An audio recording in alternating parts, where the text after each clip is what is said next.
Et bonjour à tous, messieurs, dames, bien le bonjour, 16h48, nous sommes le 14 janvier 2026, ça y est, il est l'heure du juste bistrot, il est l'heure de finir la journée ensemble, de rigoler, de réfléchir, de papoter, et aujourd'hui on a un programme musclé qui à mon avis devrait vous plaire, voilà, j'espère que tout le monde va bien, installez-vous confortablement, on commence à fond la forme avec Engrim Von Horseman qui vient de sub 47e mois, merci beaucoup camarades, 47 mois quand même, ça nous rajeunit pas tout ça, ça nous rajeunit pas les amis, quel plaisir d'être avec vous tous ensemble.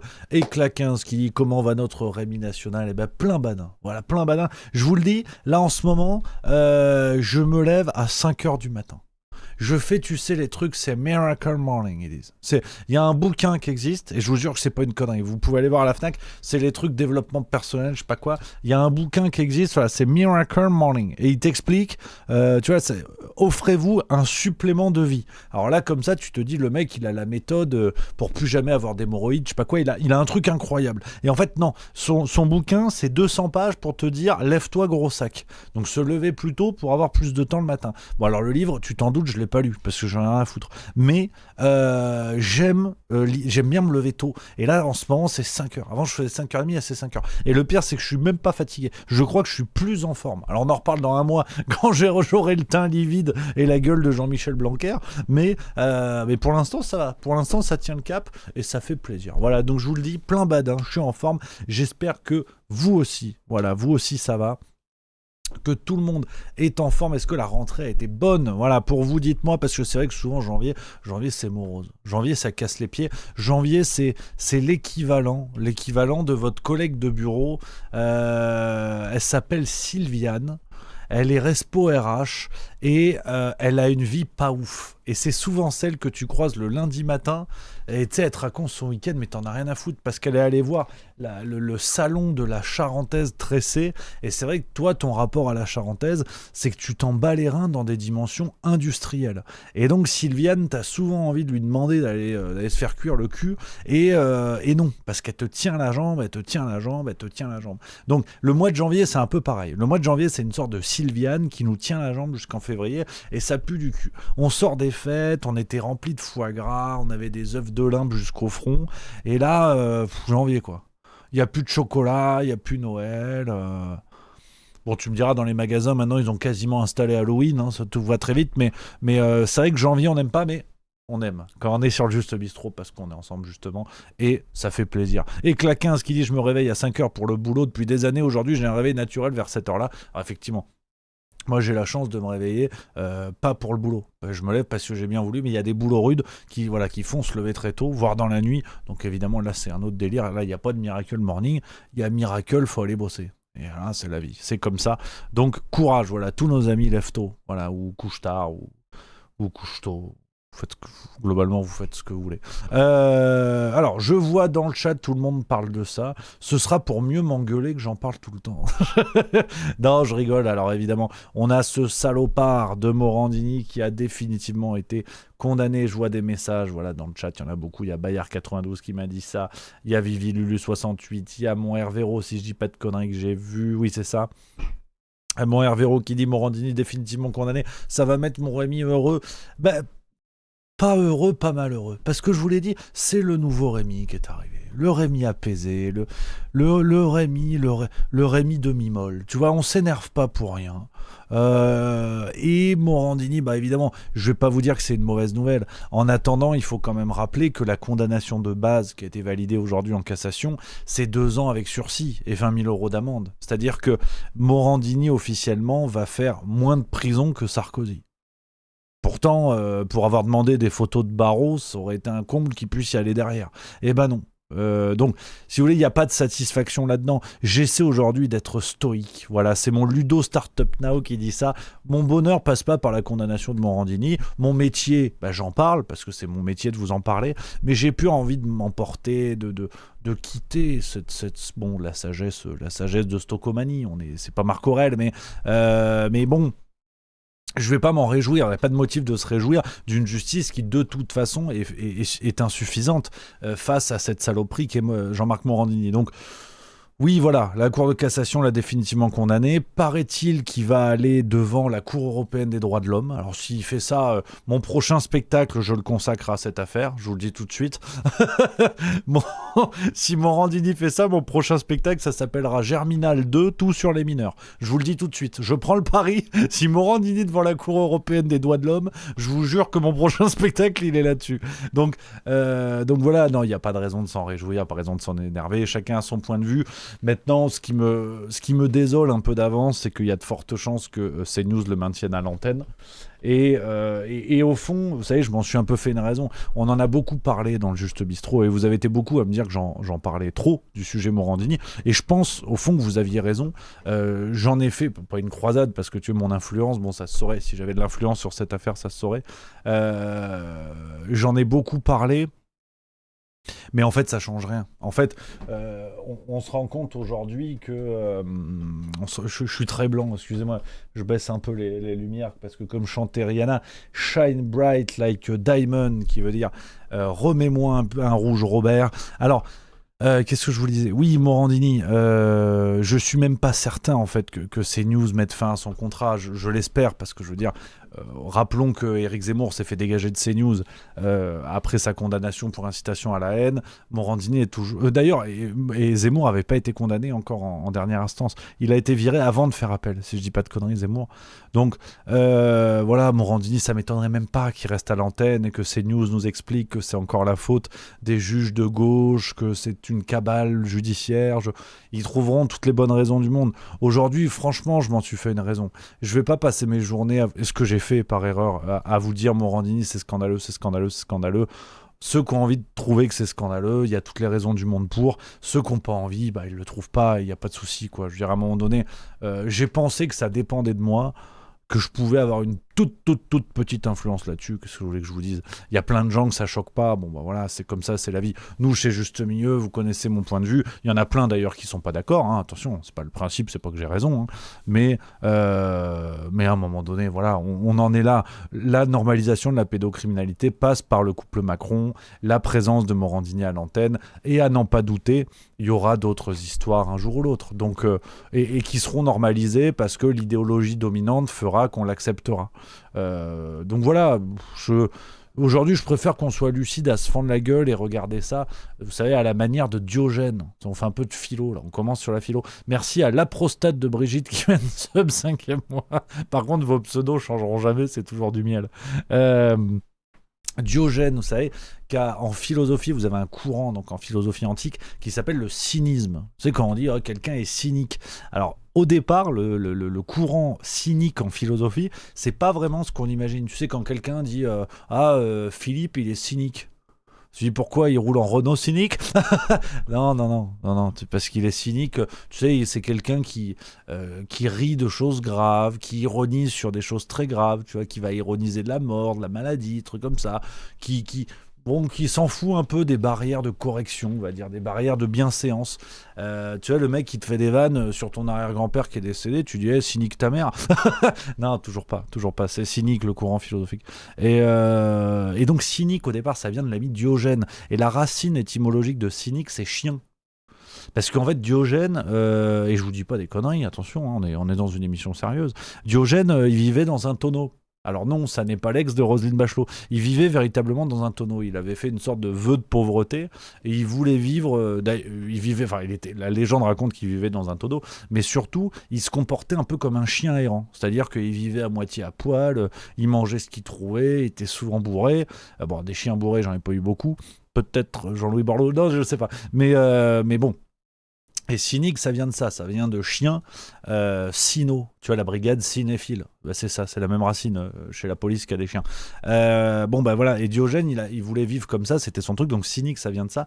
Et le courant cynique en philosophie, en fait, c'est l'absence de règles communes, si vous voulez, l'absence de bienséance. En fait, le cynique, c'est celui qui n'a pas peur de ne pas respecter les codes, de ne pas respecter la bienséance. Donc la bienséance, c'est, Maintenant, tu sais, t'as des entreprises, tu dois mettre une chemise, parce que c'est bien, ou un costume, ou je ne sais quoi. Tu dois être bien un peu servile quand tu rencontres un supérieur hiérarchique. Tu te comportes pas pareil qu'avec ton égal. Bon, ben ça, ce sont des codes, tu vois, des codes de société. Ben, le cynique, c'est celui qui s'en fout de ça, qui ne s'en occupe pas. Et pour la petite anecdote, on raconte que un jour, Alexandre le Grand est venu rencontrer Diogène. Et Diogène était peinard, allongé, en prenant le soleil, en fait. Et Alexandre le Grand arrive devant lui. Et il voulait, je crois, si je dis pas de conneries, il voulait faire de Diogène le précepteur de son fils, mais je suis pas sûr. Ça, je suis pas sûr sur ce coup-là, ça à vérifier. Et Diogène regarde Alexandre le Grand. Alors l'autre, faut imaginer, il a une armure, il a un casque, il est chaud, hein. Il est chaud de la bagarre. C'est un petit peu le Macron de l'époque, hein. On est passé de Alexandre le Grand à Emmanuel le Petit, mais bon, voilà. Et là, Diogène, il regarde Alexandre le Grand, il lui dit ôte-toi de mon soleil, il lui aurait dit. Autrement formulé, dégage, je bronze. Mais l'histoire raconte qu'il lui aurait dit ôte-toi de mon soleil. C'est-à-dire que même devant l'homme le plus puissant du monde à l'époque, qui était Alexandre le Grand, Diogène, il a fait preuve d'irrévérence, il a envoyé les codes sociaux se faire cuire le cul, et le cynisme, ça vient de là. En fait, le cynique, c'est d'abord celui qui fait péter la bienséance, qui ne se préoccupe pas de ses codes, de ses manières. Vous avez compris l'idée, voilà, pour la petite anecdote. Voilà. Et voilà, c'est pas la grande librairie, mais on bricole. Voilà, on bricole, on apprend des trucs. Après, je ferai des blagues sur les zigounettes, hein, attention. Hein, on n'est pas que dans une émission intelligente, mais voilà, de temps en temps, ça mange pas de pain de vous raconter cette petite histoire de l'ami Diogène. Voilà, qu'on embrasse, qui nous écoute peut-être d'ailleurs. Donc, les amis. On avance aujourd'hui, je vais vous parler de plein de petites choses. On a de l'économie, on a du sport et on a surtout le gros sujet. Le gros sujet, j'avais hâte vraiment de vous en parler. Stranger Things, smartphone, vinyle, la victoire de la nostalgie. On a au moins 30-35 minutes de réflexion ensemble sur ce sujet-là.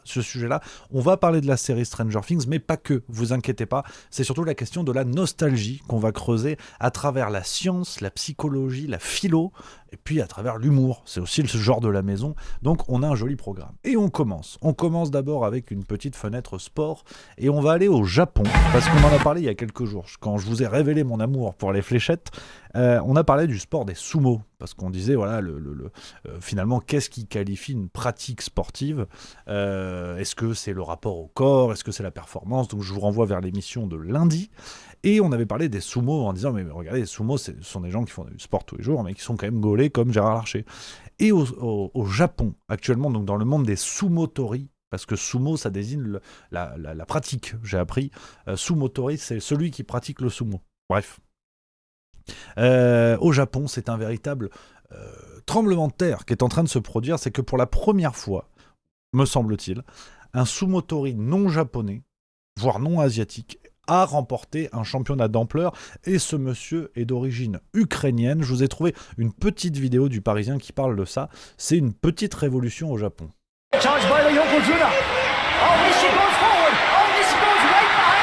C'est l'histoire d'un phénomène, un sumo devenu champion alors qu'il n'est même pas japonais, mais ukrainien.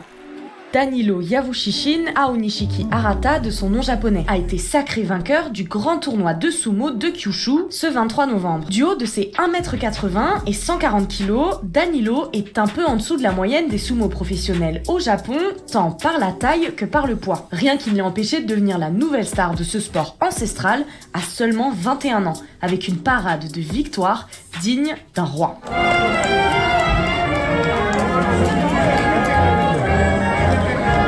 Et s'il est célébré comme ça, c'est parce que pour un sumo étranger, il bat des records. Avant le tournoi qu'il a vu sacré champion, Danilo n'a exercé que 2 ans en tant que sumo professionnel. Il a gravi en très peu de temps les échelons sumo, atteignant le 3e grade le plus élevé, Sekiwake, un rythme record dans un sport ultra exigeant où les lutteurs peuvent être promus ou rétrogradés en fonction de leur performance en compétition.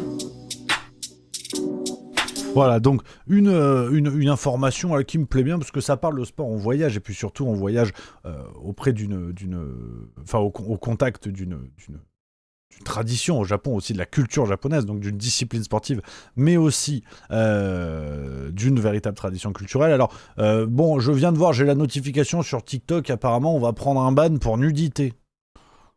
Parce que j'ai montré les sumo en string. C'est pas de ma faute si on y voit l'arrêt quand même. Donc, messieurs TikTok qui surveillaient le live, c'est du sumo. Donc, je veux dire, entre le sumo et le porno, il y a quand même une marge de manœuvre. Bref, c'est pas très grave. Donc, je voulais vous montrer ça. C'est un petit raz-de-marée qui se passe au Japon que je trouve assez intéressant. Il y a le Monsieur Dagon qui précise, parce que bon, j'y connais rien en sumo, à part que j'aurais pu être participant. Monsieur Dagon qui dit, c'est pas la première fois, je crois, donc qu'un étranger gagne une compète. Il y a eu un Hawaïen et un Géorgien. Alors là, j'en sais absolument rien. Là, j'en sais rien. Je voulais vous partager ça, mais c'est vrai que je suis pas expert en sumo. Donc là, je vous fais confiance. Je vous fais absolument confiance. Donc, si vous êtes encore sur TikTok, les amis, si vous voyez cette émission, je sais pas si on a été ban ou pas, n'hésitez pas à liker. Hein, vraiment, allez-y, tapotez à fond pour montrer à TikTok. C'est pas une émission de dégénérés. Je veux dire, sur TikTok, il y en a des gens qui montrent leur raie. Moi, je montre des sumo. Merde. Quand même, putain, j'ai commencé avec Diogène, c'est pas pour finir avec Nabila. On est dans une émission sérieuse. Donc sur TikTok, si vous voulez nous soutenir dans cette censure qui, à mon avis, provient tout droit de Moscou, tapotez un max, parce que merde, là c'est une cabale. C'est un caballo, comme on dit en espagnol, qui veut dire cheval, et qui n'a rien à voir. Donc voilà ce qui se passe du côté du Japon chez nos amis. Sumotori, voilà, je voulais vous parler de ça, sans transition, on va passer d'un extrême à l'autre. Aujourd'hui, c'était une émission tournée vers le rapport à la technologie. Alors, en tout cas, c'est l'une des questions centrales de l'émission, et vous allez voir, on va passer d'un extrême à l'autre avec le marché des lunettes connectées qui est en plein boom. C'est boom que c'est en train de faire, en pleine explosion. C'est un marché dingo qui est en train de se développer. On a Le Figaro qui a fait un papier là-dessus dans son édition du 10 janvier 2026. J'ai mis quelques passages en jaune, hein, comme vous le voyez, que je vais vous lire, parce que il y a actuellement du côté des États-Unis, à Las Vegas, le fameux CES. Donc je crois c'est Consumer Electronic Show.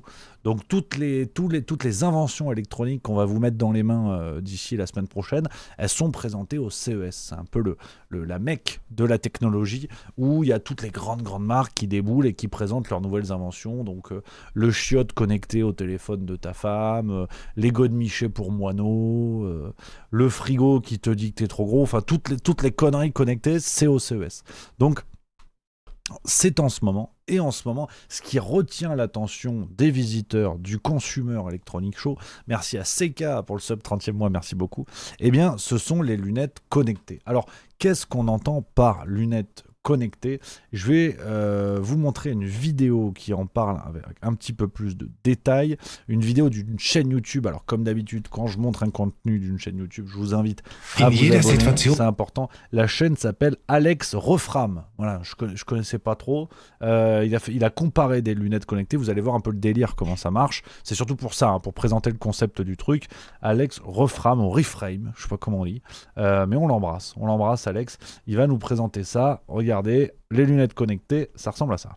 Destiné aux nouveautés côté OS, qui était fortement tourné IA, et qui a comporté pas mal de news concernant des lunettes également, vous voyez que ça bouge quand même pas mal. N'oublions pas que Google a aussi annoncé un partenariat avec X-Reel, déjà lors de cette première annonce d'Android XR, les X-Reel que j'ai testé sur ma chaîne. D'ailleurs, si vous voulez voir la vidéo, je vous invite à aller y jeter un œil, c'est dans la description, c'est vraiment un produit exceptionnel je trouve. Et bien dans ce rapprochement entre Google et X-Reel qui se confirme, la marque aux lunettes de réalité augmentée a annoncé un modèle avec plusieurs caméras tournant vraiment sous Android XR et permettant une expérience avec déplacement par geste, etc. de fenêtres. Donc voilà, ça avance énormément de ce côté. On a aussi Samsung qui travaille sur un casque, mais aussi sur des lunettes. Et si on se fie aux dernières rumeurs en date concernant Apple, des rumeurs qui se regroupent entre Gurman et autres, des experts et analystes très bien informés, je vous le garantis, Tim Cook, le directeur d'Apple, serait à fond sur le projet de lunettes de réalité augmentée, à tel point qu'il ne se concentrerait que là-dessus, délaissant complètement le reste. Donc il serait à fond sur des lunettes AR avec intelligence artificielle, mais sa stratégie viserait à proposer d'abord un premier modèle comme des Ray-Ban Meta, donc juste avec des caméras ou peut-être un affichage simple tête haute, comme ce qu'a présenté aussi Google lors de la Google I.O. sans Voilà, dire... donc vous voyez, pour la petite pause, ça se présenterait comme ça, l'histoire. C'est que vous enfilez les lunettes et ce que vous voyez, c'est ça. C'est-à-dire que s'affiche dans votre champ de vision des indications. Par exemple, si vous êtes dans la rue, que vous marchez pour aller à la boulangerie, pour manger des viennoiseries, parce que c'est bon les viennoiseries. Comme on dit, miam miam. Miam miam, le pain au chocolat ou la chocolatine. Calmez-vous, les gens du sud-ouest. Tu mets l'adresse de la boulangerie parce que tu sais pas où c'est, qu'aujourd'hui on sait plus se repérer, on se paumerait dans le cul d'une vache, comme on dit. Et tu mets sur ton téléphone, maintenant tu mets sur tes lunettes l'adresse de ce que tu veux et ça te guide, tu vois, dans ton champ de vision. Quand ça sortira, mais il va y avoir des phases de test en 2025 avec affichage en couleur, pas encore en 3D mais un affichage plat dans notre environnement réel quand même, pour l'intelligence artificielle, pour des indications de maps, etc., pour les messages. Voilà, donc vous avez compris le délire, en soi c'est pas sorcier, hein. Tout ce que un smartphone peut fournir comme information, ce serait plus ou moins intégré à des lunettes. Alors pour revenir à cet article du Figaro qui en parle et qui nous donne de plus amples informations, je vais vous lire quelques éléments pour comprendre à quel point ce marché est en plein développement. Alors, vous inquiétez pas, hein, juste après on réfléchira justement à la question de est-ce que ça fait peur ou pas, cette connerie. Je vous présente ça parce que c'est un sujet vraiment d'actualité sur le plan plus économique, on va dire, mais c'est d'ailleurs le sujet de la grosse séquence du jour, ce rapport à la nostalgie, ce rapport au numérique. On en parlera en fait dans la grosse séquence du jour, vous inquiétez pas. Donc qu'est-ce que nous dit le Figaro ? Aux États-Unis, les ventes de lunettes intelligentes ont doublé l'an passé. Mardi soir, Meta, donc le groupe Facebook, a même annoncé la suspension des livraisons dans toutes ces zones géographiques, à l'exception du marché nord-américain. La demande a été inédite et supérieure à nos attentes, insiste Ankit Brambat, directeur produit chez Meta en charge des lunettes d'IA. Il s'appelle Ankit. J'espère que les lunettes, elles sont livrées montées. Ça, c'est pas écrit. Ce sont des produits très complexes à produire, notamment sur la partie optique. Nous voulons être sûrs de pouvoir déjà répondre à la demande des États-Unis. Les analystes, eux, sont euphoriques. D'ici 2030, McKinsey estime que le marché mondial des lunettes connectées pourrait atteindre 30 milliards de dollars. Donc, ce qui est pas dégueu. Ce qui est pas dégueu quand même. Qu'est-ce qu'on nous dit d'autre ? Le G2 d'Even Realities, donc c'est un modèle de lunettes connectées, là encore, pour avoir des éléments supplémentaires. Le G2 d'Even Realities, avec sa monture fine et son poids de 36 grammes, mise sur un design épuré et minimaliste, malgré ses 4 microphones, sa batterie et son électronique embarquée. Une fois posé sur le nez, la dimension intelligente se révèle, un écran flottant au caractère vert apparaît dans le champ de vision sans entraver la vue, et les usages sont nombreux, traduction en temps réel lors d'une conversation, affichage des notifications, navigation avec Google Maps, consultation de l'agenda. Une fonction de téléprompteur a récemment été ajoutée au système d'exploitation. Côté intelligence artificielle, Gemini, ChatGPT ou Perplexity peuvent répondre aux questions posées à l'oral. Le prix, lui, s'affiche à 699 € en Europe, auquel on peut ajouter la bague connectée à 269 € pour naviguer plus simplement sans toucher sans cesse la monture. Donc 700 balles, c'est une somme, mais aujourd'hui, rapporté au prix d'un smartphone, c'est pas déconnant. C'est pas déconnant. On a un prix qui, par rapport au marché de l'électroménager, si on le compare au smartphone comme dit, qui est pas dégueu. Donc ça, c'est ce qu'on peut lire dans Le Figaro. Et évidemment, Mark Zuckerberg, hein, le robot, comme on l'appelle, qui n'est jamais à une déclaration affolante près, nous dit ceci, c'est rapporté par Le Figaro, pour vous dire quand même l'idée qu'il y aurait derrière la conception de ces lunettes intelligentes. On peut lire ceci. Citation de Mark Zuckerberg: « Si vous ne disposez pas de lunettes équipées d'une intelligence artificielle ou d'un moyen d'interagir avec l'IA, vous serez probablement désavantagé sur le plan cognitif », martelé il y a quelques semaines Mark Zuckerberg. Le PDG de Meta est devenu le VRP en chef d'une industrie dans laquelle son groupe a investi des dizaines de milliards de dollars via Reality Labs, son partenaire avec Ray-Ban, ou encore les lunettes Orion. Le groupe fait clairement la course en tête, qu'il s'agisse d'expérience utilisateur ou de technologie. Donc, vous avez compris le délire de ces histoires de lunettes. Une fois de plus, on a nos amis les rois de la Silicon Valley qui nourrissent des ambitions qui ont l'air un tout petit peu flippante, un tout petit peu, voilà, de créer une forme de ségrégation en fonction du matériel, ségrégation en fonction du matériel. Alors attendez, on me dit que ça a bugué sur Twitch. Merde, ça a encore coupé, je comprends rien. J'arrive, pourtant là le sujet il est pas sensible. Il est pas sensible le sujet. Tac, tac, tac, tac. Alors attendez, pourquoi ça marche pas ? Est-ce que c'est un bug ? Est-ce qu'on est de retour ? Je pense qu'on est de retour. Allô Houston à la base, faites F5, rafraîchissez la page. Je pense que c'est bon, c'est revenu. Bon, il y a des petits bugs de connexion. C'est peut-être les locaux où on est. Parfois, il y a des bugs de connexion. Vous inquiétez pas. De toute façon, tout est enregistré. Vous avez l'émission sur YouTube, sur Juste Milieu VOD, au cas où. Évidemment, voilà. Donc, on reprend. On en était. Ces lunettes connectées. Merci à Edouard pour le sub. Merci beaucoup. Quelle surprise. Cette histoire de lunettes connectées. Donc, on a une fois de plus, je vous disais pendant la coupure, nos amis les rois de la Silicon Valley qui nourrissent des ambitions à peine effrayantes, Zuckerberg qui ne se cache pas d'envisager une forme de ségrégation entre les gens équipés et les gens pas équipés, ségrégation qui serait de l'ordre presque cognitif, nous dit Mark Zuckerberg. En gros, si vous n'avez pas les lunettes, vous n'avez pas accès aux informations, donc vous êtes un abruti. C'est là que je vois de l'intérêt pour ces lunettes. Je me dis, si on enfile une paire à pas mal de membres du gouvernement, c'est pas mal. C'est pas mal, ça peut quand même avoir son intérêt. Bref, on va pas épiloguer sur les lunettes connectées parce que vous allez voir qu'on va traiter le sujet sous peu à travers la grosse thématique du jour. Je prends quand même vos messages là-dessus avant d'attaquer. Dites-moi, les copains, ce que vous en pensez un petit peu. Il y a Vic Blivion qui dit « J'ai jeté de l'eau pour rafraîchir la page, mais l'écran est devenu tout noir, je fais quoi maintenant ?» On a le public qu'on mérite. Voilà, monsieur mignon, c'est drôle, c'est drôle. Oxade Harris dit $5,000 les lunettes. Non, pas du tout. C'est ce que, en tout cas, l'article du Figaro dit qu'on serait autour de 600 €. On serait autour de 600 € en France. Enfin, $700, pardon. Donc, le pire, c'est que pour un bien d'équipement technologique, à l'image d'un smartphone, c'est pas si cher. Enfin, ça me semble pas si cher. Aujourd'hui, un iPhone, tu peux monter à 1000, voire 1200 balles. Donc, ça me semble pas déconnant. RSCar06 nous dit « Malheureusement, on est obligé de vivre avec la technologie, mais ça va beaucoup trop vite. Antoine Job, les mecs veulent créer des marchés pour des trucs dont les gens n'ont rien à carrer. » Flatipus, moi je trouve ça cool, c'est comme les écouteurs Bluetooth, au début les gens prenaient les utilisateurs pour des cons. Il y a de tout, la question de l'évolution technologique évidemment. Zabou 1961 dit « Comme c'est pour nous nuire, les prix vont baisser ». Un angle aussi intéressant à voir là-dessus. Alors, 17h15, je veux qu'on soit à peu près dans les temps pour enchaîner avec le Juste Bistrot tout à l'heure, avec la farce tranquille, pardon, à 18h évidemment, le retour de la farce tranquille.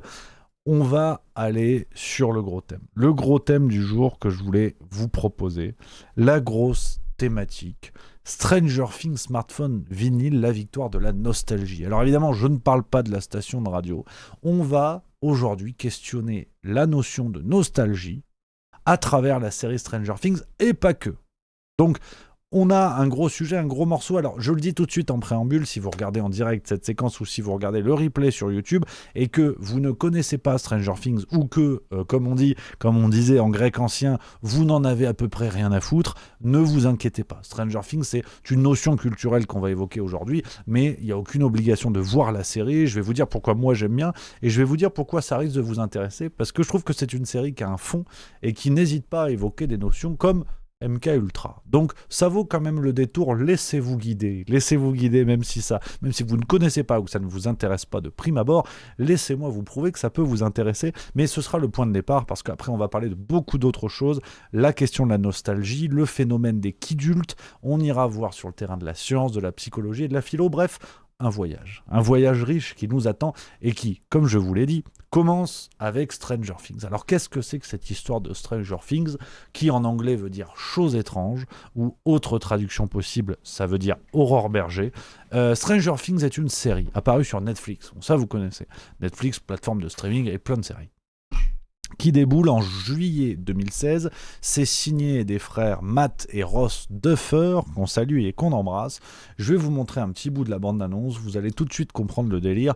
C'est assez simple comme bonjour, mais c'est diablement efficace. Vous allez voir, tac, tac, tac, tac, un petit bout de la bande-annonce. On va se mettre ça, voilà.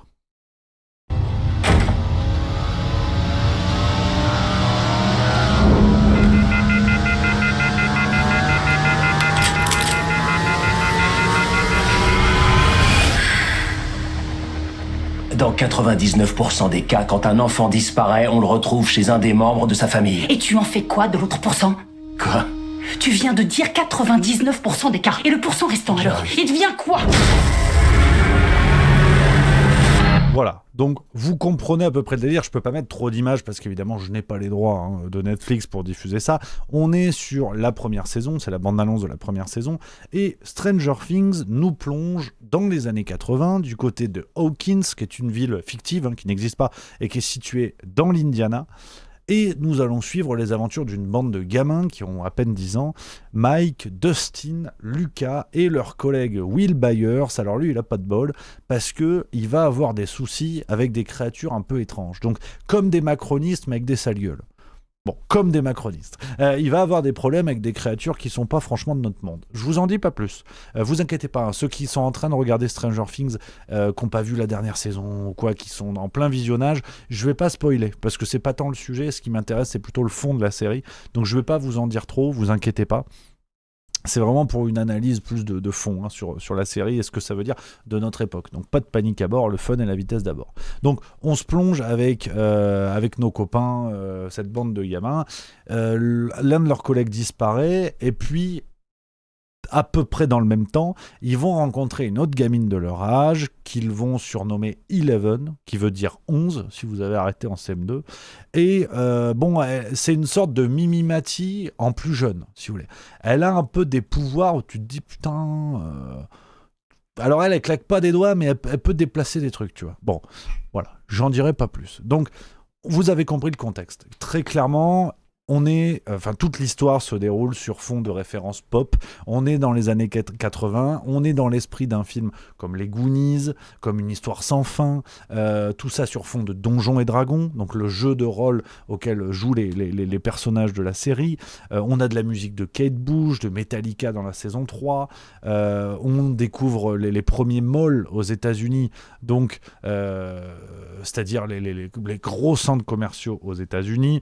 On a des références à E.T. de Spielberg, donc vous avez compris un petit peu l'ambiance culturelle dans laquelle on baigne, et Stranger Things est en plein là-dedans. Donc on est à la recherche de marqueurs de nostalgie, des marqueurs nostalgiques, même dans les acteurs. Vous l'avez vu dans la bande-annonce que je vous ai montrée, donc on a des acteurs, on a Millie Bobby Brown, David Harbour, des gens comme ça, et on a aussi Winona Ryder, donc pareil, actrice des années 80, très connue, Winona Ryder qui a joué dans Beetlejuice, Édouard aux mains d'argent, Alien la résurrection, donc actrice vedette des années 80, qui a un peu sorti du film ces dernières années, et qui retrouve un rôle avec Stranger Things. Donc c'est plutôt intéressant de dire que même dans le choix d'une actrice, Stranger Things ressuscite cette histoire de nostalgie. Donc ça c'est pour le contexte de la série. À titre perso, pour la petite parenthèse, j'ai beaucoup aimé les 3 premières saisons de la série. Voilà. Je vous l'ai dit que je ne spoilerai pas plus.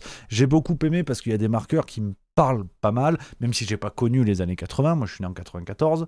Alors, Winona Ryder, c'est effectivement plutôt années 90. Excusez-moi, j'ai dit 80. Ça va, on me reprend dans le chat. Les gens sont d'une précision.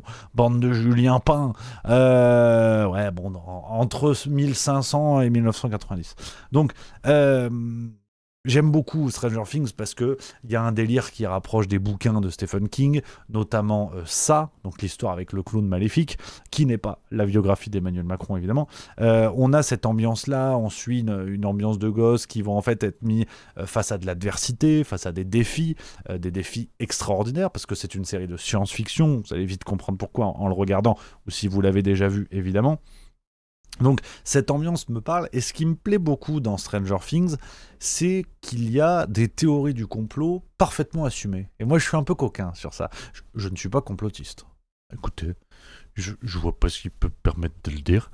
Je suis pas complotiste. Nicolas l'innocent. Non, je suis innocent. Je ne suis pas complotiste, attention. Mais j'aime bien quand ça parle de complot. Voilà, tu vois, voilà, ça me parle, et c'est vrai que Stranger Things, plus vous allez vous plonger dans la série, plus vous allez comprendre qu'il y a des références claires et assumées à MKUltra, au projet MKUltra. Donc pour vous le résumer très très vite, un projet qui aurait été mené par la CIA autour des années 70-80, et l'objectif était clair, manipuler le cerveau des gens.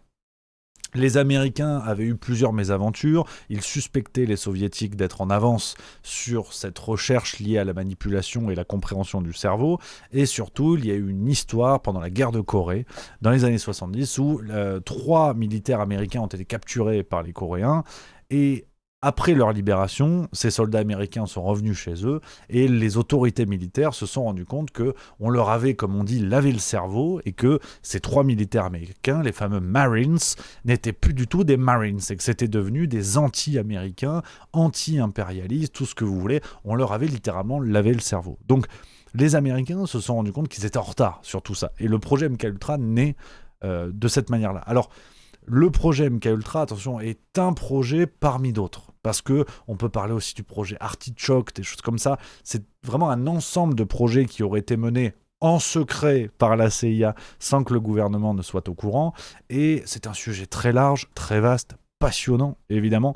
Il y a beaucoup de ramifications. Et puis, manque de bol, je vous donne la fin.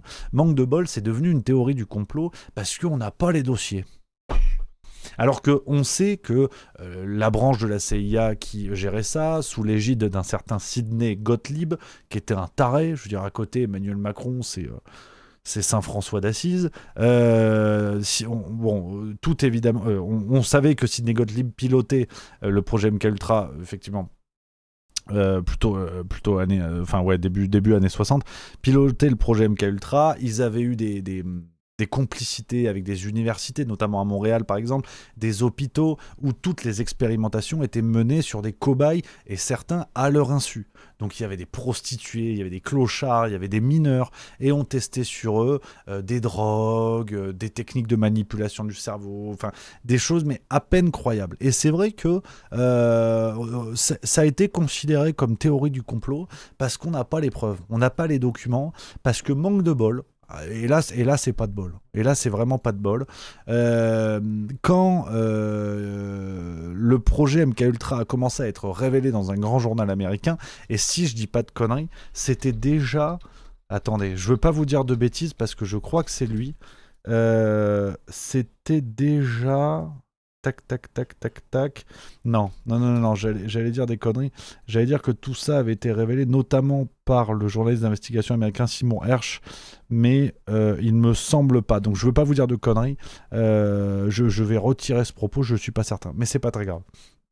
Quand les premières révélations ont commencé à être faites auprès du grand public, l'endroit où les archives, enfin la majeure partie des archives saisies autour du projet MKUltra a brûlé. Pas de bol. Pas de bol. Tous les documents qui avaient été collectés pendant les expérimentations pour comprendre, par exemple, la force du LSD sur le cerveau, des choses comme ça, ça a brûlé. Pas de bol. Bref, je vais pas vous faire l'histoire du projet MKUltra. Si ça vous intéresse, parce que c'est un sujet qui me passionne, pour tout vous dire, c'est un sujet qui me passionne. J'avais écrit tout un dossier dans Juste Mensuel, mais il y a longtemps, et c'est un dossier que l'on offre en cadeau, parce que je pense qu'il y a vraiment un besoin d'alerter les gens sur ce truc-là, parce que c'est trop facile de dire c'est une théorie du complot. En vérité, on a tous les documents, c'est évidemment officiel, mais c'est très difficile d'imaginer l'ampleur en fait de ce truc MKUltra. Même pour ceux qui adhèrent à ces théories du complot, on va dire, c'est très difficile d'imaginer les ramifications. Quand je faisais mon enquête là-dessus, j'ai découvert des trucs où je me disais c'est pas possible. Et il m'a vraiment fallu sourcer davantage pour me faire confiance à moi-même. Donc, pour tout abonnement à Juste Mensuel, on vous l'offre. Il est là, c'est ce dossier-là. Le projet caché de la CIA devenu complot. Vous avez 2 autres dossiers offerts. Russie-Ukraine, couvrez cette propagande que je ne saurais voir. Ces millionnaires qui nous gouvernent. On avait enquêté sur le patrimoine des ministres d'Emmanuel Macron. Tout ça, c'est cadeau. Avec votre abonnement Juste Mensuel, vous pouvez tester abonnement trimestriel. Voilà, à partir de 20 €. Voilà, si vous voulez nous soutenir, ça régale. Vous avez le dossier MKUltra, c'est 20 € 3 mois. Vous avez 3 numéros, ça vous plaît champagne, on reste ensemble. Ça vous plaît pas, c'est pas grave, vous vous désabonnez et puis on n'en parle plus. Mais ça va vous plaire parce que je sais ce qu'on fait, c'est de la qualité. J'ai envie d'être le Joël Robuchon de l'investigation, vous inquiétez pas. Donc ça c'est pour MKUltra. Revenons à Stranger Things. Stranger Things évoque très clairement le projet MKUltra sur les questions de manipulation du cerveau, de recherche menée autour de la télépathie et de la télékinésie. C'était l'une des branches du projet MKUltra. Ce sujet-là est au centre de Stranger Things. Je vous parlais tout à l'heure du personnage de Eleven, on est en plein dedans. Donc il y a des échos assumés dans Stranger Things et donc ça contribue à non pas dire la vérité là-dessus, ça reste une œuvre de fiction, mais ça contribue à l'ouvrir au grand public et à permettre la réflexion. De dire, ah bah, Stranger Things fait des références, je vais creuser, je vais m'y intéresser. Ça ouvre la porte. Et c'est en cela que ça se rapproche aussi des romans de Stephen King, c'est que dans beaucoup de livres, Stephen King ouvre la porte vers des théories dites du complot, et ce qu'il dit mène à des recherches. C'est-à-dire qu'il ouvre des pistes pour le lecteur ou le spectateur, et ça donne envie d'en savoir un petit peu plus. Stephen King a écrit un bouquin sur l'assassinat de Kennedy, il a écrit un livre qui s'appelle The Institute sur justement le projet MKUltra, là encore, et Stephen King est vraiment un adepte de cette théorie dite du complot qu'il va glisser dans ses romans. Et je dis théorie du complot par blague, hein, parce qu'évidemment, je crois que tout ça est sérieux, en tout cas pour ce qui est du projet MKUltra. Donc bref, j'ai beaucoup aimé Stranger Things par rapport à ça. Après, je vous passe l'histoire, ce qui se passe en saison 4, saison 5, c'est pas tant le sujet. Avançons un petit peu, parce que l'autre grande force de Stranger Things, c'est de proposer une histoire que je trouve tout à fait sympatoche, avec des personnages tout à fait sympatoches, de mettre en avant, enfin de mettre la lumière sur le projet MKUltra, mais de manière claire, parce que c'est vraiment au centre de l'intrigue, et aussi, ce que j'ai aimé dans Stranger Things, c'est que ça ouvre la voie à des réflexions scientifiques. Dans Stranger Things, je vais essayer de pas trop vous spoiler, mais vous divulgacher, comme disent nos amis québécois, il y a une notion de monde à l'envers. C'est-à-dire d'un monde parallèle qui existerait, avec deux mondes qui pourraient grosso merdo communiquer. Et ce qui est très chouette aussi dans Stranger Things, c'est que ça n'est pas que de la science-fiction. Et j'en tiens pour preuve un article de Science et Vie, qui est une revue tout à fait sympatoche, et ils ont fait un papier dans leur édition de décembre sur Stranger Things, justement, en parlant, pour accompagner la sortie de la saison 5, hein, qui s'est faite à la fin de l'année 2025, et pour expliquer que tout n'est pas complètement délirant. Et cette notion de monde à l'envers, par exemple, donc, qui ouvrirait la porte à la théorie des univers parallèles, qui est un vrai débat hein, aujourd'hui, écoutez ce que nous dit Science et Vie, j'ai trouvé ça super intéressant parce que on se dit, tiens, finalement, c'est pas si déconnant. L'existence d'autres univers que le nôtre est tout à fait possible. C'est même une hypothèse que les physiciens explorent depuis plusieurs décennies dans leur tentative de concilier la physique quantique et la relativité générale d'Einstein.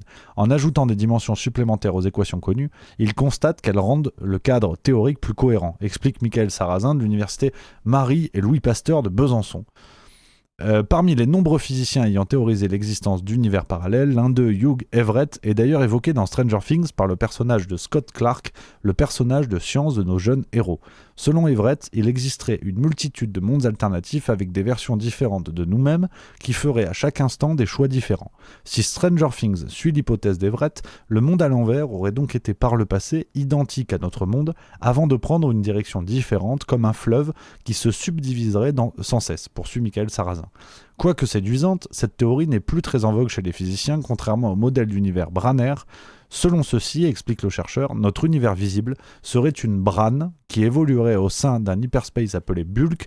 Celui-ci abriterait lui-même d'autres branes à la manière de plusieurs feuilles de papier en 2 dimensions empilées les unes sur les autres dans un espace à 3 dimensions.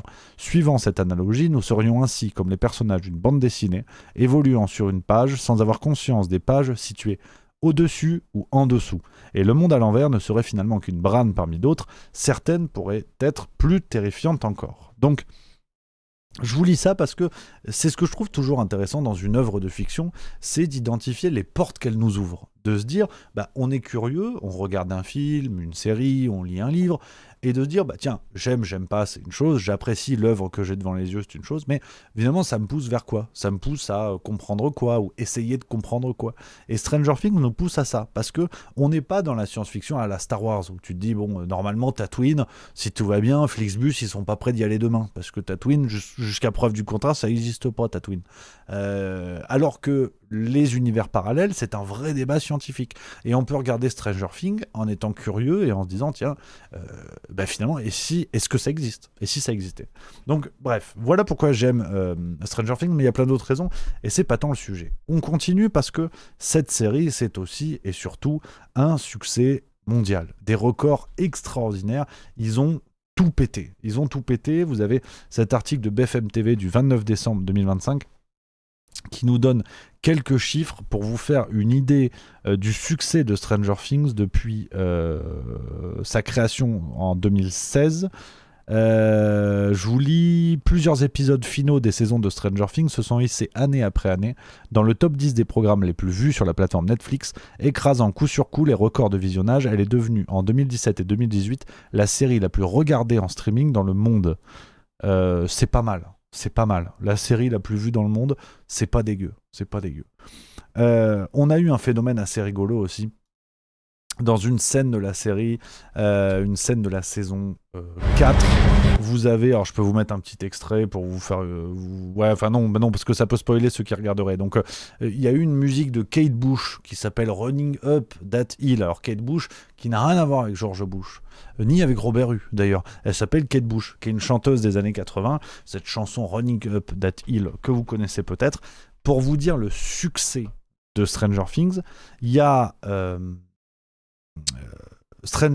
Kate Bush, donc une chanson de Kate Bush qui a été mise dans la saison 4 de Stranger Things. Ça a augmenté les écoutes de cette chanson sur Spotify de 153%. Ce qui a permis de générer, je crois que c'est 2,3 millions de dollars pour Kate Bush, mais comme ça, juste après la diffusion de la série. Au total, ça a atteint le milliard d'écoutes en streaming. C'était du jamais vu pour une chanteuse des années 80. Et Kate Bush a eu un record assez ouf.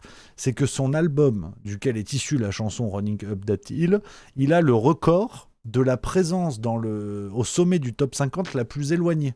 C'est-à-dire, elle a été au top à la sortie de l'album. 40 ans après, elle est à nouveau au top. Donc, pour vous dire l'influence, en fait, de Stranger Things. Mais avançons un petit peu. Et là, on rentre dans notre sujet de la nostalgie. Parce que je vous dis qu'on allait parler de ça.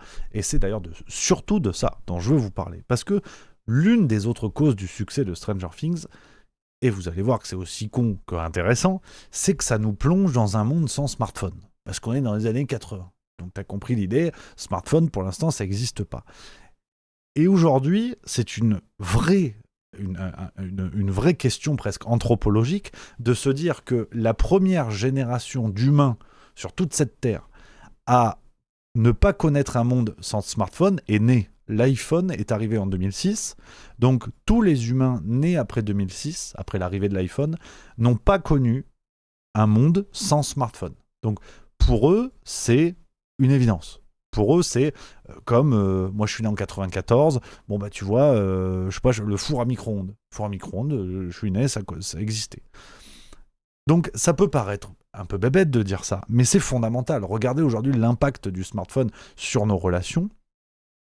C'est un objet du quotidien. Le smartphone, aujourd'hui, les gens ont un smartphone comme ils ont des baskets, donc comme ils ont des chaussures. Donc dans la rue, il n'y a plus aucune surprise. On ne s'étonne plus quand on rentre dans un bus ou dans une rame de métro de voir tout le monde la gueule rivée sur un rectangle en métal. Ça y est, maintenant, on y est quoi. On y est.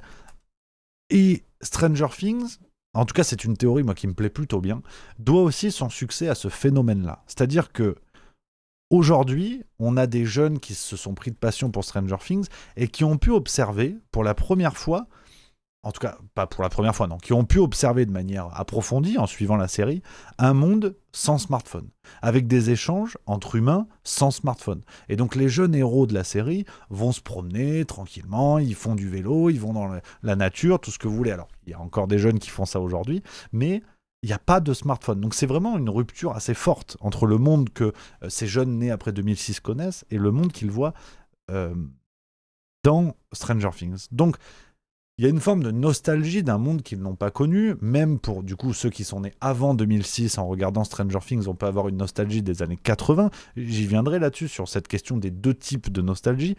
Je vous ai trouvé un article qui a été publié, enfin traduit dans le Courrier international, au départ publié dans le New York Times, et c'est un monsieur, je ne dis pas de conneries, voilà, qui s'appelle James Poniewowzik, critique télé du New York Times, qui a fait tout un papier sur Stranger Things pour questionner justement cette histoire de nostalgie. Je vais vous lire le papier pour commencer à avancer dans notre réflexion sur la nostalgie. Notre ami du New York Times nous dit: c'est aussi ce qui explique qu'un grand nombre de séries semblent désormais avoir été créées par un algorithme. Prenez par exemple The Beast in Me, une des dernières séries de Netflix qui réutilise deux grandes stars des séries, Claire Danes de Homeland et Matthew Rhys de The Americans, dans un thriller noir très léché qui rappelle vaguement un truc que vous pourriez avoir vu au début des années 2010.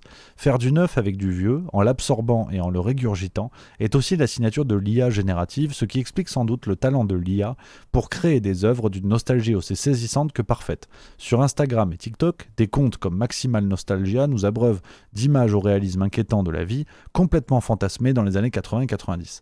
Yes, j'adore cette ambiance à la Stranger Things, réagit un commentaire. Ces vidéos veulent nous faire croire que la vie à l'époque était bien plus saine et plus authentique qu'aujourd'hui. Même si ces vidéos sont tout sauf authentiques, elles sont, comme Stranger Things, construites à partir d'une certaine vision du passé, empruntées à des séries, des films et des publicités. Elles nous transforment tous en vieux schnocks mélancoliques même, et surtout ceux qui sont trop jeunes pour avoir connu l'original. Donc, cet article du New York Times, je l'ai trouvé intéressant et je voulais vous partager un morceau parce qu'il nous fait un petit peu avancer dans notre réflexion. On se dit, au départ, la nostalgie, c'est sympa. Pour ceux qui ont connu l'époque concernée, on se replonge dans nos souvenirs, et puis ceux qui ne l'ont pas connu découvrent ça, peut-être en le fantasmant. Mais ce qu'on commence à comprendre petit à petit, et c'est là où Stranger Things incarne aussi ce dérapage par rapport à la nostalgie, c'est que la nostalgie devient un objet de business. Et là, ça ne concerne plus que les gens qui ont regardé Stranger Things. C'est pour ça que je vous disais tout à l'heure, je vais essayer d'englober tout le monde dans ma réflexion, et il n'y a pas que les fans de Stranger Things qui sont concernés. Et qu'est-ce qui se passe aujourd'hui ? Regardez au cinéma. On a eu droit à quoi ces derniers films ? Un film qui a passé d'ailleurs le milliard de revenus au box-office. On a eu Barbie. Le film Barbie. Je vous en avais fait une vidéo sur Juste Milieu. On a eu le film G.I. Joe. Donc les fameux jouets G.I. Joe. Moi, mon grand frère jouait à ça, il me parlait G.I. Joe. Tu vois, moi, G.I. Joe, j'ai pas connu. Moi, j'étais plus Playmobil Lego. G.I. Joe, c'était plus vraiment trop ma génération. Donc, on voit autour de nous, par exemple, le retour aussi du vinyle. Donc là, le vinyle, je parle aux plus anciens. Le vinyle, mes grands-parents avaient des vinyles. Donc, on voit que ce retour de la nostalgie, on ne peut pas s'en débarrasser en disant « Ouais, c'est que les jeunes. Ça concerne que les jeunes qui regardent Stranger Things et qui se disent « Tiens, le monde sans smartphone, ça peut être sympa. » Le retour du vinyle démontre que toutes les générations sont concernées par ce retour de la nostalgie. Et parce que cela devient un business, on va segmenter les classes d'âge et essayer de chercher ce qui va activer ce ressort de la nostalgie dans le cerveau de chacun. Donc, j'entends mes amis de générations un peu plus anciennes qui vont nous dire moi j'ai 60, 70 ans, ça ne me concerne pas le retour de la nostalgie. Détrompez-vous, le vinyle, le succès de la radio nostalgie, tout simplement. Qui est l'une des radios qui résiste le mieux aujourd'hui en termes d'audience. Donc, ça veut dire quelque chose. Et regardez, par exemple, quand je vous dis que Nostalgie fonctionne, regardez cet article. Nostalgie, toujours en tête des radios francophones, bat son record de part de marché. Malgré un recul du nombre d'auditeurs quotidiens, Nostalgie se hisse également à la première place en termes d'audience. Donc, alors, c'est en Belgique francophone, attention, précision importante. Je peux vous trouver peut-être des chiffres pour la France, mais... Bon, là, t'as un sondage à Dijon. Bon, à la limite, qu'importe, c'est pas très grave. Mais vous comprenez, l'idée, c'est que cette nostalgie, parce qu'elle concerne tout le monde, elle devient un business intéressant. Mais on va pas s'arrêter à l'angle du business. On va creuser ça psychologiquement, philosophiquement. Pourquoi on est attiré par la nostalgie ? Alors, on avance. Je vous parlais du retour des vinyles. On peut parler aujourd'hui des Polaroid, les appareils Polaroid, vous allez à la Fnac, il y en a plein maintenant. C'est le retour des Polaroid. Donc la nostalgie, ça devient le business à la mode. Dites-vous, le vinyle a dépassé pour la première fois depuis les années 80 le chiffre d'affaires du CD. Ça y est, c'est officiel. Alors, le chiffre d'affaires, le marché du CD est en recul de 13%. Regardez cet article de la RTBF, donc Média Belge encore, du 11 avril 2025 qui nous parle de ça. Le vinyle est en train de revenir fort. Il y a une appétence pour ça. Alors, les plus forts, on va dire, ceux qui ont les meilleures oreilles nous diront que le vinyle permet une meilleure qualité d'écoute. Ça, c'est possible, moi, je suis pas assez bon pour vous dire. Mais on a surtout, et moi, c'est ce qui me semble positif là-dessus, parce que je vais vous dire plein de choses positives, évidemment, sur cette question de la nostalgie. Ce qui est bien avec le vinyle, pour la petite parenthèse, c'est qu'on renoue avec... un rapport plus lent à la musique. J'ai une platine vinyle à la maison, je vais pas vous mentir, j'en ai une, mais j'écoute aussi Spotify, machin. Je suis pas un connaisseur, je fais pas ça pour la qualité du son. Je saurais pas. Moi, j'ai des oreilles, franchement, un chant d'oiseau, pour moi, C'est pas, voilà, la diff est pas dingue. J'ai la platine vinyle à la maison, et ben tu vois, on se disait avec Madame Milieu, ce qui est chouette avec le vinyle, c'est que t'as un rapport plus physique. Tu dois le retourner. Le vinyle, pas Madame Milieu. Tu dois débouler, tu mets ton vinyle, et on est plus dans le fait d'écouter un vinyle que d'entendre la musique quand on a les écouteurs. C'est quelque chose de beaucoup plus passif. On peut travailler avec de la musique dans les oreilles. Alors que le vinyle facilite un peu plus un rapport plus posé, avec une expérience moins immédiate à la musique. Et donc, c'est pour ça que ce retour à la nostalgie, attention, il a plein d'aspects positifs. C'est pas que un business juteux.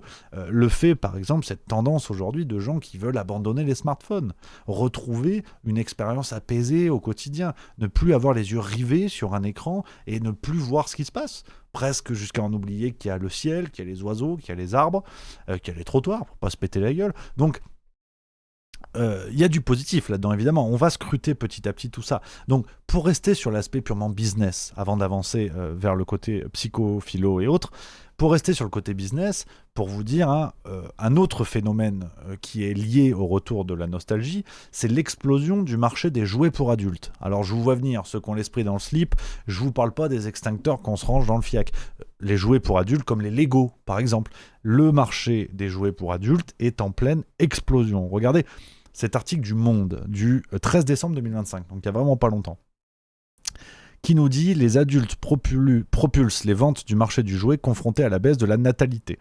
Grâce à la hausse de 22% des achats réalisés par les adolescents et les adultes, le marché du jouet affiche une progression de 9% depuis le début de l'année 2025. » Donc, pour vous dire que ce business touche beaucoup de secteurs. Le secteur culturel, le secteur du jouet, le secteur du cinéma. On a beaucoup de secteurs qui sont frappés par ce retour. Dans le monde du jeu vidéo, on peut évoquer par exemple le rétro gaming, c'est-à-dire les jeux à l'ancienne, les bornes d'arcade. Tout ça, ça revient très très fort aussi. Ça revient très très fort. Les Lego, donc les petites briques à empiler, il y a même une émission sur M6 qui s'appelle Lego Master. Donc on voit vraiment ce retour des jouets pour adultes, c'est assez passionnant. Alors, on va creuser tout ça, parce que l'aspect business, bon, à la limite, aujourd'hui, tout est business, et je pourrais pas vous dire que ça, parce que ce serait un peu salir le sujet, la réflexion de dire c'est un business, donc nécessairement c'est mauvais, parce que ça dégage du pognon, en fait la nostalgie c'est de la merde et faut pas en parler. Non, au contraire, ce qui me semble intéressant c'est de creuser ça, parce que vous allez voir, c'est comme s'il y avait deux formes de nostalgie. Et c'est là où on rentre dans la réflexion, le rapport à cette question-là. Finalement, il y a tout ce que je viens de vous dire, mais c'est quoi la nostalgie ? Au fond, qu'est-ce que c'est ? Qu'est-ce que c'est que cette histoire ? Mon vélo, ça va beaucoup moins bien marcher.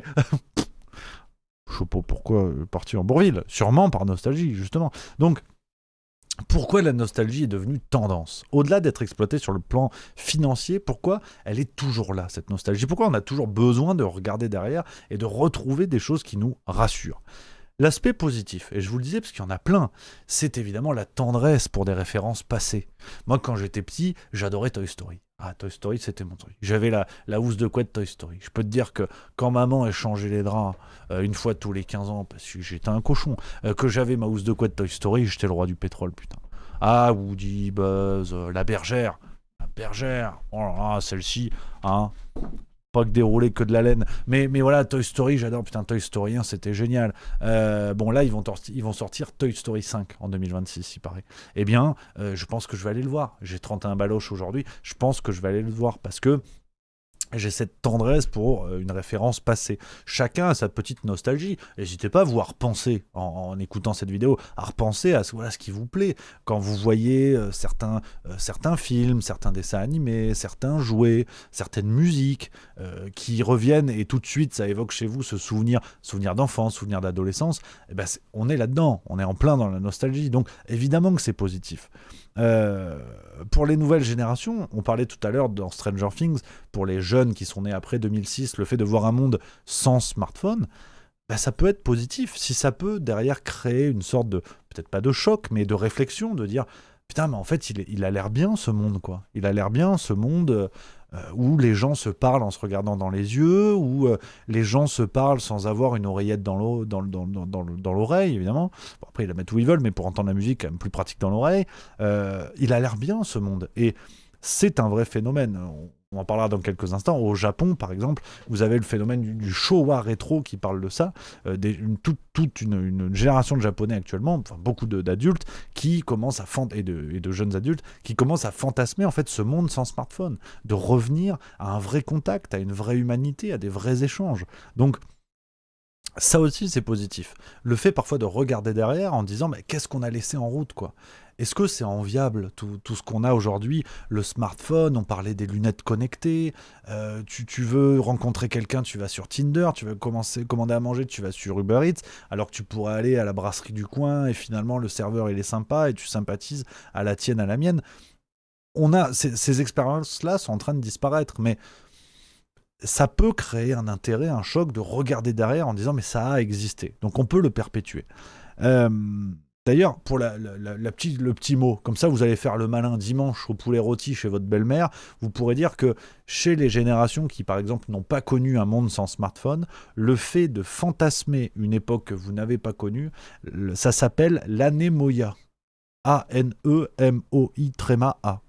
Voilà. Donc là, c'est vraiment l'info dont on se branle dans la vidéo, mais je vous le dis. Voilà, l'anémoïa, c'est quand quelqu'un fantasme une époque qu'il n'a pas connue. Tu vois, moi, par exemple, j'aurais aimé être un empereur romain.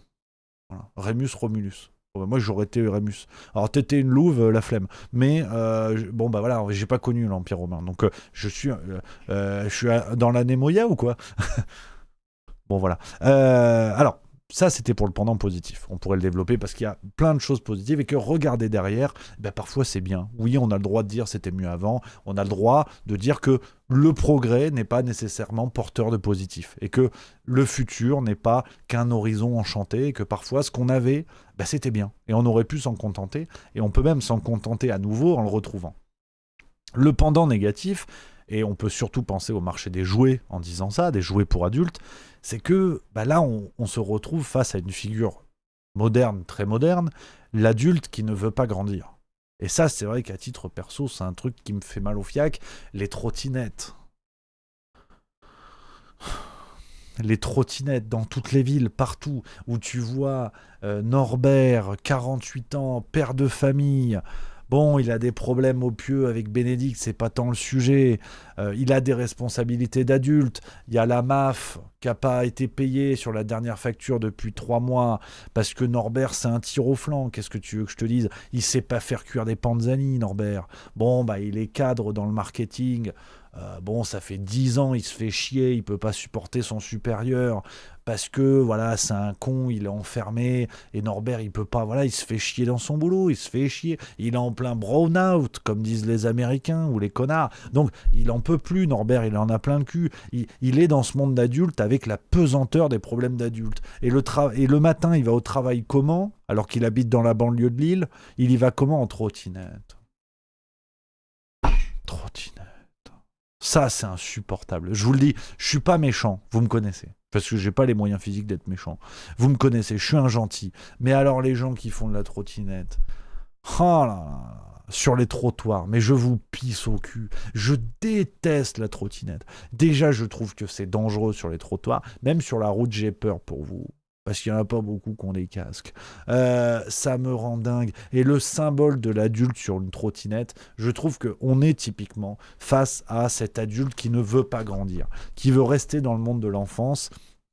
Et c'est toute la question à poser sur les jouets pour adultes. Je vous dis pas que c'est bien, je vous dis pas que c'est mal, vous faites ce que vous voulez évidemment, mais il y a une réflexion à porter là-dessus parce qu'on est dans un phénomène de nostalgie, de dire retrouver les jouets de nos enfants, de notre enfance, ou les jouets de notre enfant d'ailleurs si vous êtes parents, retrouver ce contact-là d'une certaine manière pour fuir le réel d'adulte. Alors l'un n'empêche pas l'autre, je fais des blagues sur la trottinette, mais je fais des Lego Star Wars, donc si vous voulez, je serais mal placé de vous dire ça. J'ai fait le masque de Darth Vader, en plus je suis con comme un balai, ça m'a pris 3 ans. Bon ça va, sur la boîte il y avait écrit un A5, mais bon, j'aime ça, donc je veux pas faire des grandes leçons, mais il y a une question à avoir là-dessus. Il y a une question de dire finalement, ok, je fais mon jouet, c'est sympa, mais est-ce que je suis pas en train de fuir quelque chose? Est-ce que c'est pas une bulle un peu fictive de dire, je suis encore un petit peu un enfant en faisant ça? Ou est-ce qu'on le fait avec un rapport tout à fait adulte en disant, voilà, c'est un passe-temps, comme je ferais des mots croisés ou que je me pilerais les genoux, j'en sais rien. Mais vous voyez un petit peu l'idée, c'est qu'il y a un aspect négatif, bien sûr, par rapport à ça.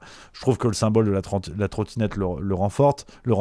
Regardez aux États-Unis ce phénomène qui est appelé les kidultes, donc ces adultes qui ne veulent pas grandir. On peut parler aussi de syndrome de Peter Pan, par exemple. Regardez, c'est un reportage de France 2 qui avait parlé de ça. Son appartement, Suivez-moi. c'est faire un retour en enfance. Voilà, bienvenue chez moi. Mais dans le monde de Barbie. Ici, la célèbre poupée est partout. À commencer par la fameuse maison de Barbie et ses milliers d'accessoires. Voilà, bon, là vous avez compris l'idée. Alors c'est vrai que là c'est chaud. On a un autre degré que Norbert qui va au boulot en trottinette. On est d'accord. Hein. Là c'est quand même très très chaud. Bref, vous avez compris l'idée des kidultes, c'est pas tant le sujet. Alors, on arrive un peu à l'analyse finale de ce que je voulais vous dire sur la question de la nostalgie. Parce que je trouve que c'est une question passionnante, qui est omniprésente et qu'on l'accepte ou non, on est tous un peu pris dans ce phénomène. On est tous à un moment donné rattrapés par quelque chose qui nous rappelle le temps d'avant. C'est-à-dire que tu es sur la route, tu vas en direction de Châteauroux, sur Nostalgie, il y a Jean-Jacques Goldman, elle a fait un bébé toute seule. Putain, la chanson préférée de Rachida Dati. Bon, bah là, voilà, tu dis, ah, putain, Jean-Jacques. Ça, c'était mon époque, ça. Putain, je me ferais bien une gauloise sans filtre. La cigarette, évidemment, parce qu'on est en 2025. Donc, t'as compris l'idée. On a tout le temps des trucs qui nous ramènent à quelque chose. Tu vois, moi, par exemple, ce que j'aime, c'est l'odeur d'un gymnase. Parce que ça me rappelle quand je faisais du handball à 15 ans et que le samedi, il y avait match. Il y avait les entraînements la semaine. L'odeur d'un gymnase, c'est particulier. J'adore ça, tu vois. Ben, c'est aussi ça. La nostalgie, on est tous touchés. Donc, c'est ni bien ni mal en soi. C'est le rapport qu'on a à ça. Et c'est là qu'on rentre dans les fameux 2 types de nostalgie dont je vous parlais. On a une dame qui s'appelle Svetlana Boym. Alors très honnêtement, je ne connaissais pas. C'était en préparant mon sujet que j'ai découvert sa théorie parce qu'elle est théoricienne de la culture. Ça tombe bien. Elle aurait eu le droit d'être couvreur-zingueur. Là, elle est théoricienne de la culture. C'est quand même pas mal. Et Svetlana Boym, qu'est-ce qu'elle nous dit sur la nostalgie ? Elle a distingué 2 types de nostalgie. Et je trouve ça intéressant parce que ça clarifie peut-être un peu le rapport qu'on peut avoir à ça. Le premier type de nostalgie, c'est la nostalgie restaurative, c'est-à-dire chercher à revivre notre passé. Donc, jouer au Lego, acheter un Polaroid, écouter des vinyles. On est dans un rapport où, sur un moment spécifique qui nous appartient, on va restaurer un moment du passé. Je vous l'ai dit, voilà, vous aimez faire votre Lego, vous faites votre Lego. Vous aimez, je sais pas moi... manger les gaufres que faisait votre grand-mère, vous faites des gaufres, ça vous rappelle votre grand-mère. Là, on est dans une forme de nostalgie où vous vous offrez un petit bout de passé, d'une certaine manière. La deuxième figure de nostalgie, peut-être un petit peu plus néfaste, c'est une nostalgie que Svetlana Boym appelle réflexive, c'est-à-dire jouer avec le passé en sachant qu'il est perdu ou qu'on ne le connaîtra plus ainsi. Donc, Stranger Things, pour le coup, rentre dans cette vision-là de la nostalgie qui semble un peu plus néfaste. C'est qu'on commence à regarder notre passé, à chercher à le revivre, mais en le réécrivant. Et c'est vrai que Stranger Things présente une vision des années 80 qui est fictionnelle, donc fantasmée, donc un petit peu plus jolie, un petit peu plus lisse. Et c'est là où on rentre dans une forme de nostalgie qui me semble un peu plus négative. On a vu les kidultes aux États-Unis qui véritablement se prennent pour Barbie. Donc vivre dans une baraque où tout est estampillé Barbie. Là, on est dans une forme de nostalgie dite réflexive, où non seulement on réécrit son passé du contact avec Barbie, mais on cherche même à être Barbie. D'une certaine manière, on cherche à l'incarner. Là, effectivement, on rentre dans quelque chose qui me semble plus néfaste, en tout cas, à titre individuel. Donc, pour vous dire que ce qui nous permet peut-être de clarifier le raisonnement qu'on a depuis tout à l'heure, ce sont ces 2 types de nostalgie. La nostalgie restaurative, d'aller chercher un morceau de passé qui vous fait du bien. Une chanson, une odeur, un loisir, un divertissement, un film, une musique, qu'importe. Eh bien, on est dans quelque chose d'agréable, de sympa, parce qu'on sait que c'est cloisonné et que dans notre cerveau, c'est bien rangé, quoi. C'est vrai que c'est derrière. Voilà. Moi, j'adore Toy Story. Bon, quand je rentre à la baraque, qu'il faut passer un coup de balai, il faut faire à manger, je dis pas à Madame Milieu, finalement, je suis Buzz l'éclair, donc tu vas me cirer les bottes et je prends la direction de Platon. Pluton. Madame Milieu va me dire t'es mignon, fais les gnocchis et ferme ta gueule. Et elle aura raison, parce que je ne suis pas Buzz l'éclair. J'ai cherché, vraiment non, je ne suis pas Buzz l'éclair. Donc, je préfère être dans cette nostalgie restaurative. Voilà, je regarde Toy Story, je suis content. Voilà, pendant 2 heures, je suis content, mais en sortant, je mets pas mon pouce dans ma bouche en me disant finalement j'ai 7 ans. Vous avez compris l'idée. Et pour continuer à creuser sur cette nostalgie réflexive qui aujourd'hui est ce pendant un peu négatif de la nostalgie et qui, à mon avis, s'impose bien plus que la nostalgie restaurative, Jean Baudrillard l'avait creusé dans son livre Simulacre et simulation. Donc Jean Baudrillard, philosophe français que vous connaissez peut-être, et qui avait travaillé justement sur le danger d'une nostalgie fantasmée. Donc une nostalgie réflexive, comme je vous disais, où finalement on va trafiquer nos références du passé, on va les trafiquer et les mettre en avant via des moyens plus modernes, pour les rendre plus agréables, plus sympathiques, quitte à bouleverser nos propres souvenirs. De se dire, moi les années 80, admettons, si j'étais né dans les années 60, okay, ce qui n'est pas mon cas, imaginons, je suis né dans les années 60, j'ai connu les années 80, et aujourd'hui je regarde Stranger Things. Et le danger que dénonce Jean Baudrillard, c'est de prendre ce réel des années 80 présenté dans Stranger Things, ou toute autre référence qui se passe dans les années 80, et de considérer que les années 80, c'était comme ça. Je vais jouer avec mon passé, je vais jouer avec mes souvenirs, et je vais considérer que mon passé, j'en fais ce que je veux, mes souvenirs, j'en fais ce que je veux, et je vais plaquer un autre réel sur celui que j'ai véritablement connu. Dans Simulacre et simulation, Jean Baudrillard parle de ça, de cette forme de nostalgie contemporaine qui peut-être est affecté par le fait de l'avoir transformé en business, donc de le rendre le plus consommable possible. Jean Baudrillard dénonce un pastiche du réel, il parle d'un hyper-réel, c'est-à-dire une version augmentée de ce que nous avons connu, plus propre, plus magique, plus lisse. Et là, on rejoint l'aspect business. Parce que tout à l'heure, je vous disais, le business, on va pas parler que de ça, parce que c'est vrai que si on commence à dire, ils font ça pour faire du pognon, on trouve que c'est négatif, point. Avec ce que nous dit Jean Baudrillard, ça nous permet de comprendre pourquoi on estime que ce business est négatif. C'est pas juste une question de pognon, c'est qu'aujourd'hui, le Polaroid qu'on va vous vendre à la Fnac, vous n'aurez jamais la même sensation du Polaroid que vous aviez eu dans les années 80. Le cuir de la lanière, la technologie à l'instant T, qui n'était pas la même de ce qu'on vous vend à la Fnac. Aujourd'hui, le Polaroid de 2026, il est technologiquement plus avancé. Il est meilleur. Avec le Polaroid des années 80, je suppose, je ne suis pas photographe pour un sou, je suppose qu'il fallait travailler un petit peu plus ces photos. C'était pas le même rapport à l'objet, parce que la technologie n'était pas aussi avancée. Donc, ce côté business, cette transformation, cette instrumentalisation de la nostalgie, elle est faite à des fins commerciales qui vont trahir nos souvenirs, qui vont les rendre plus lisses, plus commercialisables.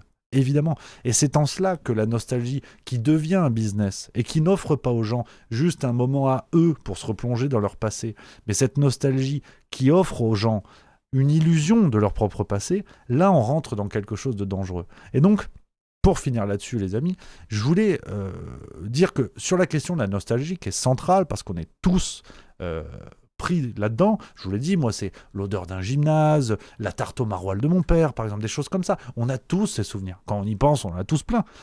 Eh bien, on a un choix finalement. On a un choix à faire, c'est de dire, est-ce qu'on veut retrouver ce qui faisait le bonheur des années passées, mais en acceptant que c'est passé, ou est-ce qu'on veut fuir la dureté du présent en se disant, notre passé, on va le récupérer, on va le transformer et on va le revivre aujourd'hui, en sachant très bien que on a trahi ce passé-là. Et donc, on est sur les deux types de nostalgie, véritablement. Qu'est-ce qu'on cherche dans la nostalgie ? Le fait de dire, c'est du passé, je l'accepte, mais ça me fait du bien d'avoir des petits morceaux de passé de temps à autre, ou est-ce qu'on se dit, en fait, je veux prendre le meilleur de cette nostalgie rentable et je veux revivre mon passé. C'est-à-dire que je vais m'acheter le Polaroid, je vais écouter des vinyles sur une platine en fait de très haute technologie qui cale tout seul, qui retourne tout seul le vinyle. Et je vais vivre dans l'illusion de mon passé en vérité.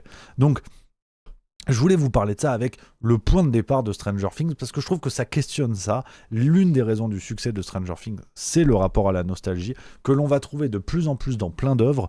Je vous épargne la parenthèse politique, mais en vérité, regardez aujourd'hui les discours politiques et pas seulement à l'extrême droite. Fabien Roussel, au moment des législatives 2024, avait évoqué le souvenir d'une France heureuse, il avait évoqué le vin rouge, il avait évoqué les 30 Glorieuses, des choses comme ça. Donc, en politique, la nostalgie aussi est un business. Et la nostalgie aussi est rentable pour créer dans la tête des électeurs le souvenir d'une France d'hier où ça marchait mieux qu'aujourd'hui.